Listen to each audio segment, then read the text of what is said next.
Hello everyone, मैं अनूप चौधरी स्वागत करता हूं आपका अपने channel study with Anoop Chaudhary में। आज हम बात करेंगे एसएससी जीडी के बारे में। एसएससी जीडी के लिए अभी भर्ती आउट हुई है एसएससी जीडी की बेटा। तो आप सब देखें कि एसएससी जीडी में इस बार जो भर्ती आई हैं वो 24,369 आई हैं, जिनके आवेदन शुरू हो गए हैं और लास्ट डेट जो दे रखी है वो 30/11/2022 दे रखी है। 30/11/2022 दे रखी है, ये इसकी लास्ट डेट है आवेदन की। और जो स्टार्ट हुए हैं वो 27 से हो गए हैं। कितने से?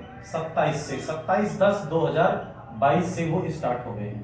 ठीक, तो आप सभी के बाद और देखिए इन लोगों ने इस बार क्या किया है, इन लोगों ने एग्जाम डेट को निश्चित तो नहीं किया है, लेकिन जनवरी में एक्सपेंडेड दे दिया है। यानी कि जनवरी जो है वो एग्जाम डेट है और हो सकता है थोड़ा बहुत इधर उधर हो जाए, नहीं भी होगी। तो आपके पास जो समय दिया है इन लोगों ने वो नवंबर, दिसंबर और जनवरी, यानी कि जनवरी में मान के चलिए आप 15 दिन, 30। और इसी के हिसाब से मैं एक चीज छोटी छोटी मोटा मोटा आंकड़ा आपको बता देता हूं, यानी कि आपके पास 75 दिन है इसको करने के लिए। अब जो भी बच्चे इसको नॉर्मली पढ़ते ही आ रहे हैं बेसिकली पहले से, उनके लिए तो कोई दिक्कत नहीं है, लेकिन जो बच्चे इसे अभी तैयार करना चाहते हैं उनके लिए थोड़ी प्रॉब्लम है। अगर वो और लेट करेंगे तो उनके लिए प्रॉब्लम और ज्यादा खड़ी हो जाएगी। तो मैं आप सभी से एक बात कहना चाहता हूं कि आप सभी थोड़े से केयरफुली होकर पढ़िए एसएससी जीडी। देखिए इसमें एसएससी जीडी में क्या है, मैं थोड़ा सा आपको बिल्कुल एकदम स्पष्ट तरीके में जानकारी दे देना चाहता हूं। मैंने आपको इसकी लास्ट डेट और स्टार्ट डेट बता दी है। वैसे हम मैथ की क्लासें चलाएंगे शाम को लगभग 9 बजे से डेली स्टार्ट करने वाले हैं। आर एस अग्रवाल ही पढ़ाएंगे शुरुआत में तो एसएससी जीडी के लिए, क्योंकि 75 दिन में अगर कहीं से भी क्वेश्चन करवाते भी हैं थोड़े बहुत तो वो बहुत कम रह जाएगा सिलेबस। आर एस अग्रवाल से कंप्लीट होने की संभावना कुछ ज्यादा रहेगी। पहला देखिए इन लोगों ने दी है, बीएसएफ ने इस बार जो जगह दे रखी है वो 10,497 सबसे ज्यादा बीएसएफ में दे रखी है। सीआईएसएफ में जो जगह दी है वो मात्र 100 जगह दे रखी है। सीआरपीएफ में जो दे रखी है वो 8,911 जगह दे रखी है। एसएसबी में जो दे रखी है 1284 दे रखी है। आईटीबीपी में जो दे रखी है बेटा वो 1613 जगह दे रखी है। और आसाम राइफल में जो दी है 1697 दी है। एसएसएफ में जो दी है 103 दी है। और एनसीबी में जो दी है नेशनल 164। ठीक है, ये जो है देखिए आपको जो सबसे ज्यादा इस बार वैकेंसी आई है वो बीएसएफ में और सीआरपीएफ में जगह है। सबसे ज्यादा बीएसएफ में और सीआरपीएफ में है, यानी कि आपके पास मौके बहुत ज्यादा है। अगर आप यहां से बिल्कुल ये सोच के चलें कि हमको एक वैकेंसी पर अपना सिलेक्शन लेना ही है, तो इतना मुश्किल नहीं रहेगा ये कि आप एक वैकेंसी पर सिलेक्शन ना ले पाओ। आप देखिए बीएसएफ और सीआरपीएफ को अगर आप 2 पोस्टों को भी टारगेट कर लीजिए तो आपके पास कोई भी दिक्कत होने वाली नहीं है, यानी कि आप बड़े आराम से एक नौकरी ले जाएंगे। और मैं आपसे एक बात और कहना चाहता हूं कि देखिए इन लोगों ने जो इस बार जो किया है वो सिलेबस को चेंज कर दिया है।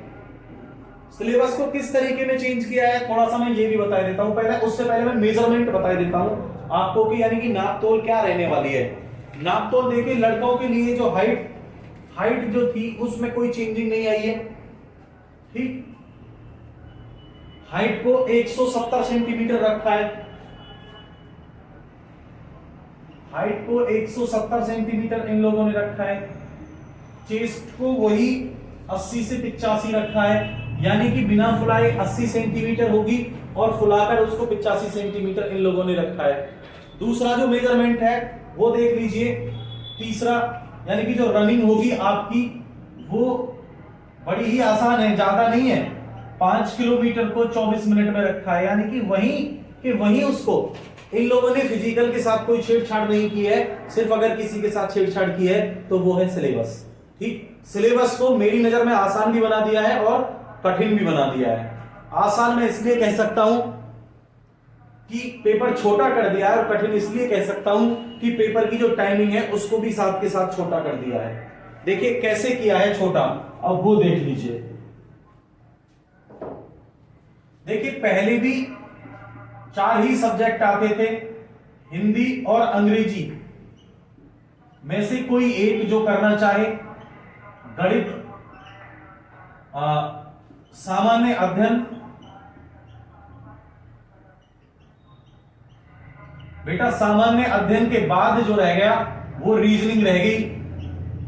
देखिए मैं अगर आपसे अब यहां से बातें करना चाहता हूं, जो पहले वाला जो सिलेबस जो था वो थोड़ा सा अलग था और इस बार का जो सिलेबस है वो थोड़ा सा अलग है। क्या चेंजिंग है ये देख लीजिए। चेंजिंग जस्ट इतनी सी है कि इन लोगों ने क्वेश्चन पहले 25-25 क्वेश्चन आते थे और अब जो क्वेश्चन आने वाले हैं भैया वो क्वेश्चन आने वाले हैं 20-20 हर टॉपिक में से। और पहले जो एक क्वेश्चन था वो 1 नंबर का होने वाला था और अब जो क्वेश्चन है वो एक क्वेश्चन 2 नंबर का होने वाला है। बस ये याद रखेंगे आप। देखिए इस बार जो क्वेश्चन आएंगे वो हिंदी या अंग्रेजी के कितने आएंगे 20, ये भी कितने आएंगे 20, ये भी कितने आएंगे 20, ये भी कितने आएंगे 20।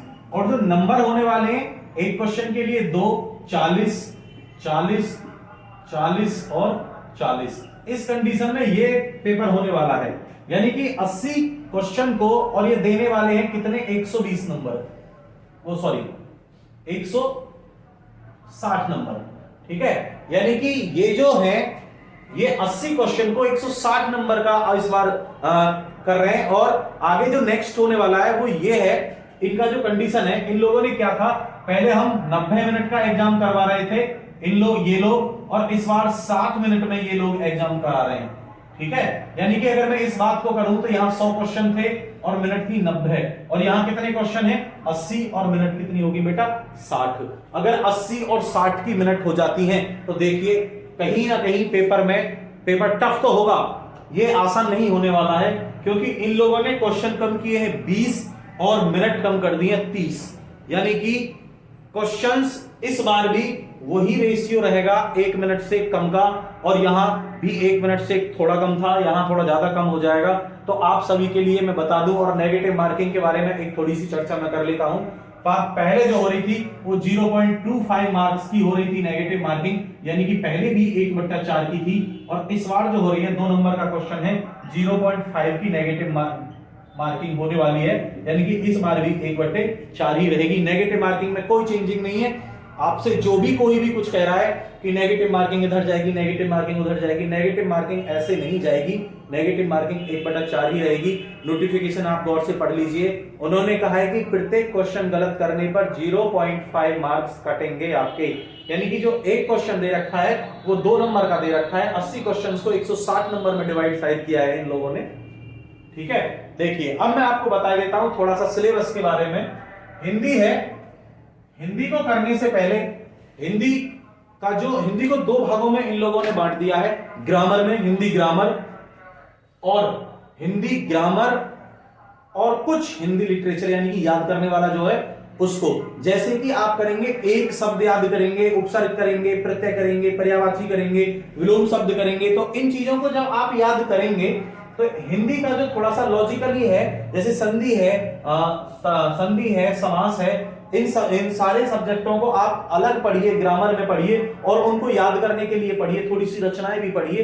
तो इस तरीके से आप हिंदी को कंप्लीट कर सकते हैं। 20 क्वेश्चन देखिए, पहले जो पिछली बार जो आया था एक गद्यांश भी आया था, लेकिन इस बार हो सकता है गद्यांश नहीं आए या आ भी जाए, कुछ कंफर्म कहा नहीं जा सकता है, सिलेबस चेंज है। और बात करता हूं मैं गणित की। अगर गणित की बात की जाए तो गणित हमेशा से ही देखिए एसएससी जीडी का जो गणित आया था वो अब तक 8 यानी कि 4 और 1 का रेशियो आता रहा है। ठीक, यानी कि अर्थमेटिक का एडवांस का 20 क्वेश्चन है, शायद इस बार भी कुछ बदल जाए। भाई 19 एक्सरसाइज जो अर्थमेटिक की आपके लिए हैं वो तो रहेंगी, वो कहीं जाने वाली नहीं है 19 एक्सरसाइज। लेकिन एडवांस यानी कि बीजगणित से भी 1-2 एक्सरसाइज आप उठाकर रख लीजिए। अगर आप बीजगणित से भी 1-2 एक्सरसाइज उठाकर रख लेते हैं तो आपके लिए बहुत अच्छा होने वाला है इस बार।